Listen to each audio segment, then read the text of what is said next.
All right, let's dive into a geopolitical showdown that honestly feels like something straight out of a movie. We're talking about the United States in a direct face-off with Denmark, one of its oldest NATO allies. And the prize? Greenland. Now, this isn't just some minor disagreement. This is a full-blown standoff that could have absolutely massive consequences. And if you want to know the tone of this whole thing, look no further than this one quote.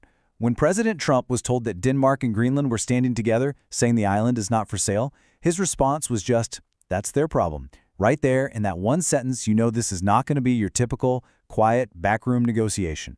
And things have moved fast, really fast. The foreign ministers for both Denmark and Greenland have basically been summoned to the White House for what you just know is going to be an incredibly tense meeting over the president's demands to take over the island. And just look who's at the table. You've got the top diplomats from Denmark and Greenland showing up as a team. And they're not just meeting with some random officials. No, they are sitting down with the vice president and the secretary of state. This tells you everything you need to know about how seriously Washington is pushing this. Okay, so to really wrap your head around this, you have to get Greenland's pretty unique political status. It's what's called a semi-autonomous territory. So yeah, it has its own government, it makes a lot of its own calls, but, and this is the key part, it is still fundamentally a part of the Kingdom of Denmark, which, by the way, was a founding member of NATO. So, in the face of all this pressure from the US, the response coming from both Copenhagen and from Nuuk, Greenland's capital, has been completely unified. It's been crystal clear, and it has been firm. This is really what it all boils down to. On one side, you have the United States with this raw desire to get its hands on the island, and on the other, you have this simple, non-negotiable fact. Greenland is Danish, it's protected by NATO, and it is absolutely 100% not for sale.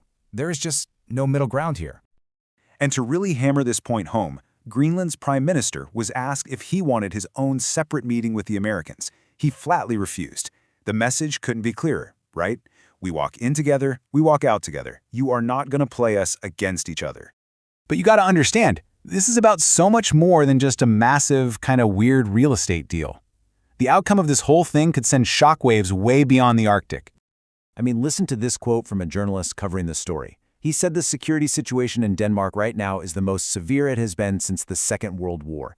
Just let that sink in for a second.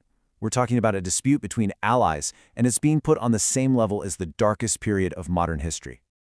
So what's actually on the line here? Well, first, the very foundation of Western security. If an ally's sovereign land is suddenly up for grabs, what does the whole idea of collective defense even mean anymore? Then there's the future of the Kingdom of Denmark itself. And of course, the entire strategic balance of power in the Arctic. The stakes just could not be higher.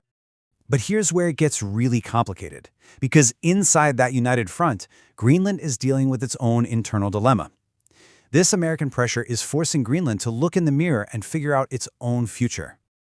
You see, for years and years, there's been a serious and growing movement inside Greenland for full independence.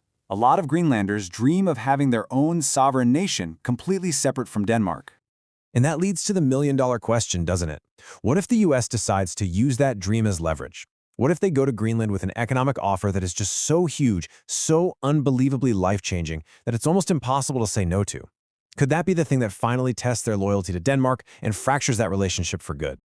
So, this all brings us to the central puzzle of this entire situation.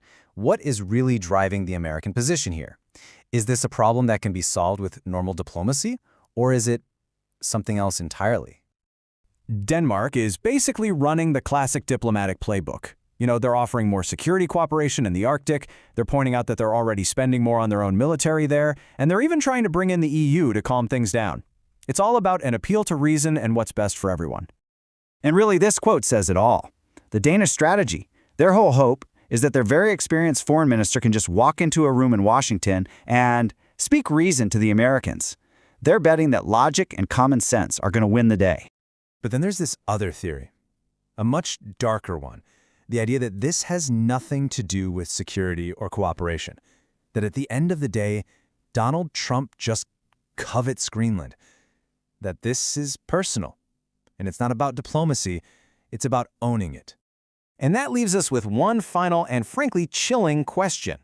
If this really is about a raw desire for ownership and not about cooperation between allies, can any amount of reason, any amount of logic, any amount of diplomacy possibly work?